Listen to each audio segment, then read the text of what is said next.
Selamat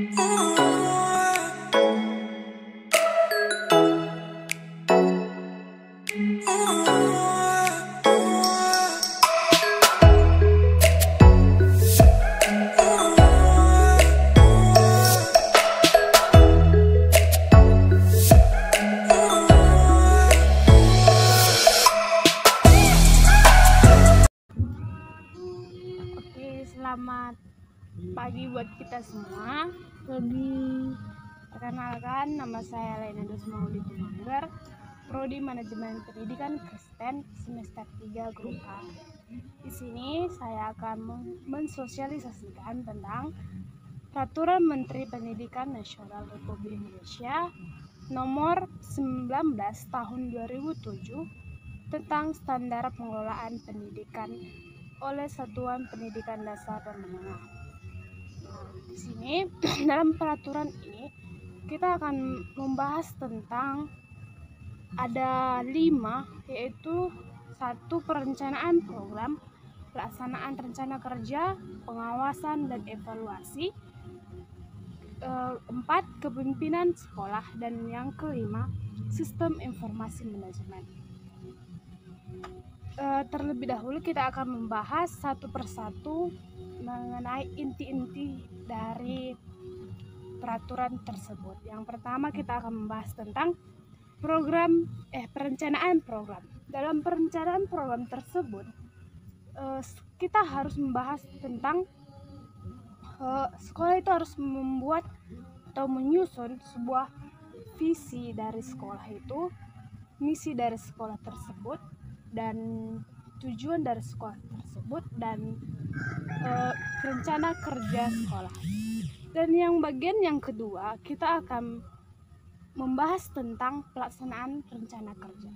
Dalam pelaksanaan rencana kerja ini, terlebih dahulu kita akan membahas tentang pedoman sekolah. Dalam pedoman sekolah itu mengatur berbagai aspek pengelolaan segala secara tertulis yang mudah dibaca oleh pihak-pihak tertentu. Dalam perumusan ini itu mempertimbangkan visi, misi, dan tujuan dari sekolah tersebut. Yang kedua, tentang struktur organisasi. Dalam struktur organisasi ini, semua pemimpin, tenaga kependidikan dan pendidik itu mempunyai tugas dan wewenang dan tanggung jawab yang jelas. Selanjutnya, yang ketiga, pelaksanaan kegiatan sekolah. Pelaksanaan ini didasarkan oleh kerja tahunan. Yang keempat, bidang kesiswaan. Dalam bidang kesiswaan ini, sekolah menyusun dan menetapkan petunjuk pelaksanaan operasional mengenai proses penerimaan siswa.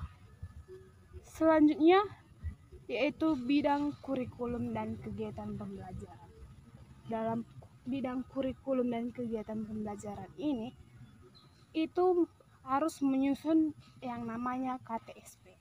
Dalam KTSP itu setiap guru harus menyusun silabus sesuai dengan standar isi, standar kompetensi, dan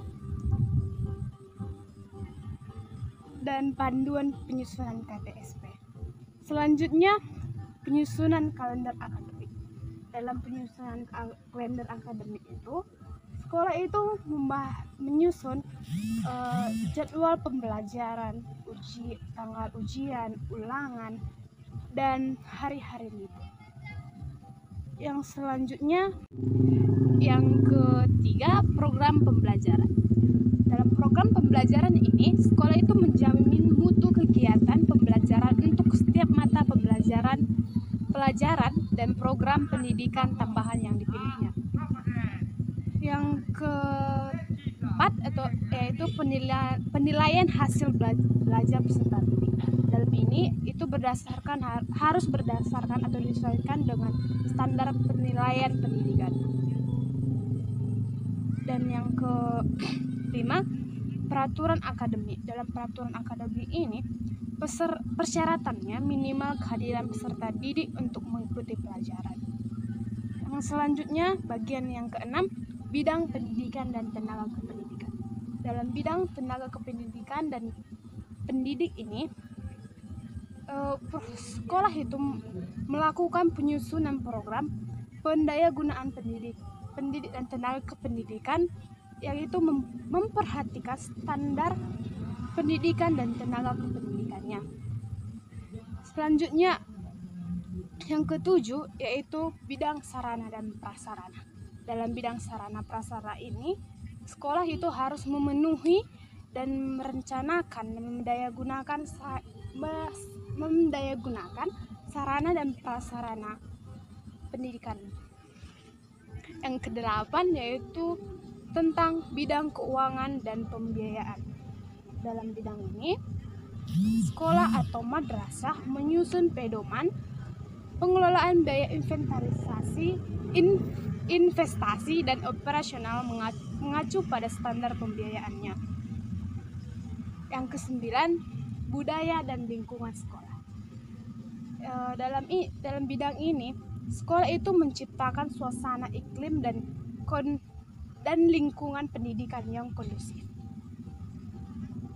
Yang ke-10, peran serta masyarakat dan kemitraan sekolah. Yang bagian ini, sekolah itu harus melibatkan warga dan masyarakat pendukung sekolah dalam mengelola pendidikan secara akademik maupun non-akademik. Bagian yang C, kita akan membahas tentang pengawasan dan evaluasi.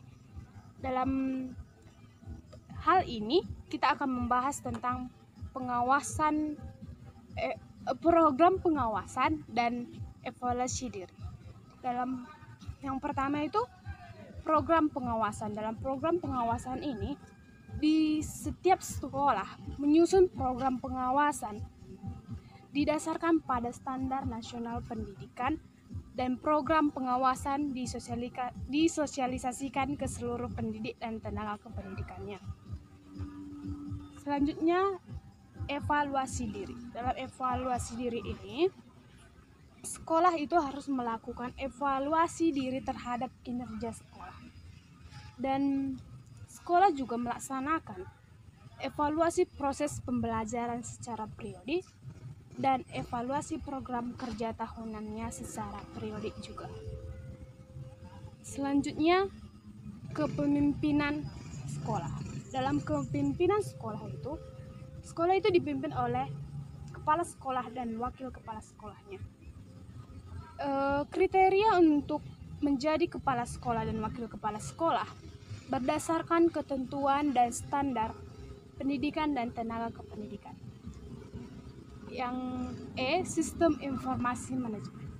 Dalam sistem informasi manajemen, sekolah atau madrasah mengelola sistem informasi manajemen untuk mendukung administrasi pendidikan yang efektif dan efisien dan akuntabel. Dan komunikasi antara warga sekolah atau madrasah di lingkungan sekolah dilaksanakan secara efisien dan efektif. Baiklah teman-teman, demikian sosialisasi dari saya. Apakah ada saran, kritik atau pertanyaan? Saya persilakan. Menurut apa yang kami dengar, bahwasanya apa yang disampaikan oleh Ibu itu sudah lengkap dan sudah bisa kami pahami. Oke, terima kasih buat teman kami.